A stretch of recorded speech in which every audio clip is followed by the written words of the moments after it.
तो दोस्तों ये वीडियो पति और पत्नी दोनों के लिए ही बहुत इंपॉर्टेंट साबित होने वाली है, क्योंकि चाहे पति हो या पत्नी, दोनों में से किसी के सामने भी ये प्रॉब्लम आ सकती है। आज बात करने वाले हैं उन सभी परेशानियों, सभी सिचुएशंस के सॉल्यूशन के बारे में जो हस्बैंड वाइफ को मैट्रिमोनियल डिस्प्यूट्स यानी वैवाहिक मतभेदों के दौरान, चाहे वो पति हो या पत्नी हो, दोनों को ही फेस करने पड़ते हैं और एक तरीके से नासूर बन चुके होते हैं और जिससे निकलने का कोई रास्ता भी नजर नहीं आ रहा होता। ऐसी सिचुएशन में एक सबसे बड़ी प्रॉब्लम जो सामने देखने को मिलती है वो होता है, ना तो पति या पत्नी में से कोई एक तलाक देने को तैयार होता और ना ही साथ रहने को तलाक तैयार होता। तो ऐसी सिचुएशन में जहाँ ना पति तलाक देने को तैयार है या पति या पत्नी में से कोई भी एक ना तलाक देने को तैयार है ना साथ रहने को तैयार है, ऐसे में सिचुएशन से कैसे बाहर निकला जाए बिल्कुल समझ नहीं आता और ऐसी सिचुएशन में आदमी फंसता ही चला जाता है। अब ये जो है ये कुछ इस तरीके की प्रॉब्लम होती है जिसे हस्बैंड भी फेस कर सकता है या जिस प्रॉब्लम को वाइफ भी फेस कर सकती है। दोनों तरफ से ये प्रॉब्लम, ये सिचुएशन खड़ी हो सकती है। और ऐसी सिचुएशन में जनरली सिर्फ और सिर्फ क्या देखने को मिलता है वो होता है मेंटेनेंस का केस। जब ऐसी कोई सिचुएशन, ऐसे कोई हालात फंस जाते हैं जहाँ ना तलाक देने को तैयार होते ना पार्टी साथ रहने को तैयार होती, वहाँ सिर्फ और सिर्फ मेंटेनेंस का केस देखने को मिलता है कि एक बार मेंटेनेंस बन जाए, हमें खर्चा मिल जाए और उसके बाद सारी ज़िंदगी दोनों पार्टीज धक्के खाती रहती हैं। पत्नी तो मेंटेनेंस लेती रहती है लेकिन दूसरी तरफ पति की भी हरासमेंट होती रहती है। देखिए ऐसी सिचुएशन में फंस जाने के बाद जनरली होता क्या है कि पति और पत्नी दोनों एक दूसरे पर इल्ज़ाम लगाना शुरू कर देते हैं। आरोप और प्रत्यारोप का सिलसिला शुरू हो जाता है, दोनों एक दूसरे पर भद्दे भद्दे इल्ज़ाम लगाने शुरू कर देते हैं। अब इल्ज़ाम लगने की वजह से, आरोप और प्रत्यारोप का सिलसिला शुरू होने की वजह से जो सबसे बड़ी परेशानी आती है वो ये आती है कि दोनों पार्टीज के बीच में, पति और पत्नी के बीच में समझौते की गुंजाइश पूरी तरीके से ख़त्म हो जाती है। और जब एक बार समझौते की गुंजाइश पूरी तरीके से ख़त्म हो जाती है तो वो एक नया लेवल पे पहुंच जाती है। दोनों पति पति के बीच में जो भी वैवाहिक मतभेद चल रहे हैं वो एक नए लेवल पे पहुंच जाते हैं। दोनों के ऊपर झूठे इल्ज़ाम लगाने के बाबत झूठे मुकदमे बनवाए जाते हैं। पति और पत्नी के खिलाफ झूठे केसेस की एक सिलसिला शुरू हो जाता है, दहेज उत्पीड़न के केसेस शुरू हो जाते हैं। और इन सब की एक ही वजह होती है कि दोनों पार्टीज के बीच में गुंजाइश खत्म हो चुकी होती है समझौते की, और दोनों इस बात पर अड़े हुए होते हैं कि ना तो हम तलाक देंगे और ना ही साथ रहेंगे। अब देखिए ऐसी सिचुएशन में फंसने के बाद हालात कुछ ऐसे हो जाते हैं और दोनों पति और पत्नी की कुछ मानसिक स्थिति भी ऐसी हो जाती है कि दोनों इस बात को भूल जाते हैं कि वो अपने जीवन का एक कीमती समय को बर्बाद कर रहे हैं सिर्फ इस अहम में, इस नाक की लड़ाई में कि ना तो साथ रहने को तैयार हैं ना अलग रहने को तैयार हैं, बस दोनों एक दूसरे को लटकाए रखना चाहते हैं।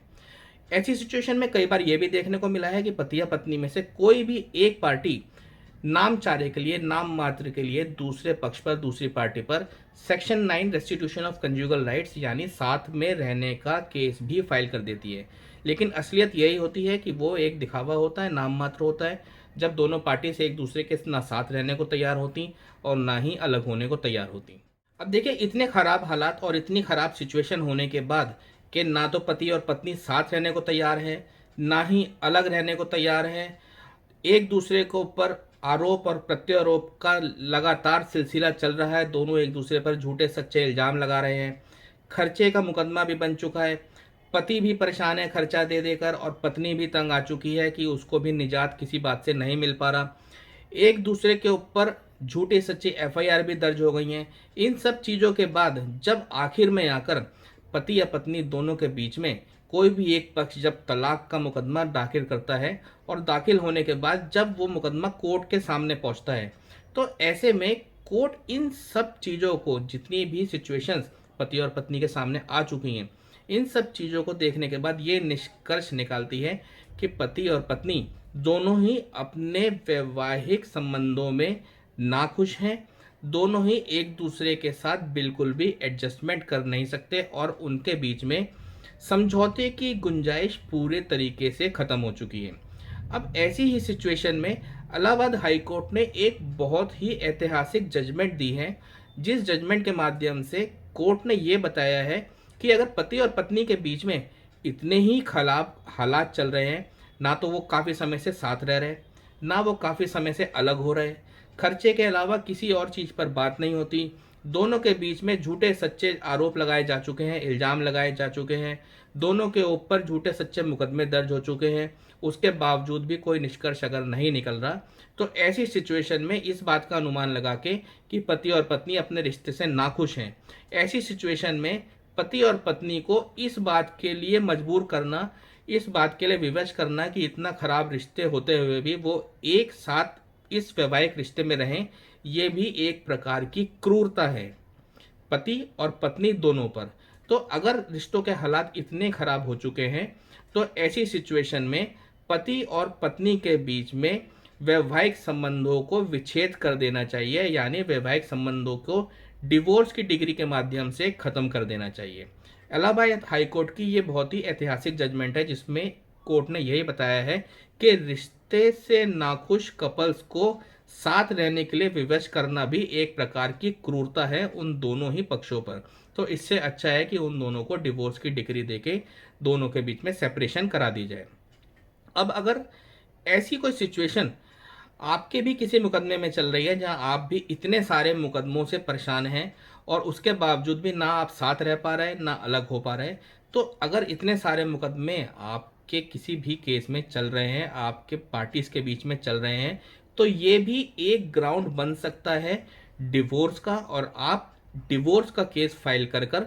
इस ग्राउंड पर कि ऑलरेडी हम लोगों के बीच में इतने सारे मुकदमे हो चुके हैं और रहने की गुंजाइश जीरो है और समझौते की गुंजाइश जीरो है, तो इन सब मुकदमों को, इन सारी सिचुएशंस और हालात को ध्यान में रखते हुए हमें तलाक की डिग्री दे दी जाए, तलाक करा दिया जाए, डिवोर्स करा दिया जाए। इस सिचुएशन को ध्यान में रखते हुए भी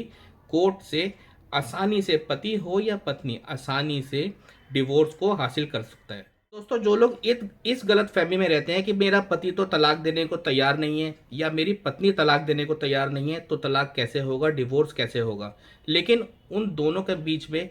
पहले से बहुत ज़्यादा अन्य अन्य किस्म के मुकदमे चल रहे हैं, तो वो इस बात को भी आधार बना सकते हैं कि हमारे बीच में पहले से ऑलरेडी बहुत सारे केसेस चल रहे हैं पति पत्नी के बीच में और सेटलमेंट की गुंजाइश बहुत ख़त्म हो चुकी है, तो हम लोगों को डिवोर्स की डिग्री दे दी जाए। ऐसी सिचुएशन में अगर एक पार्टी तैयार है और दूसरी पार्टी तैयार नहीं है तलाक देने के लिए, तो ऐसी सिचुएशन में कंटेस्टेड डिवोर्स का केस फाइल करके भी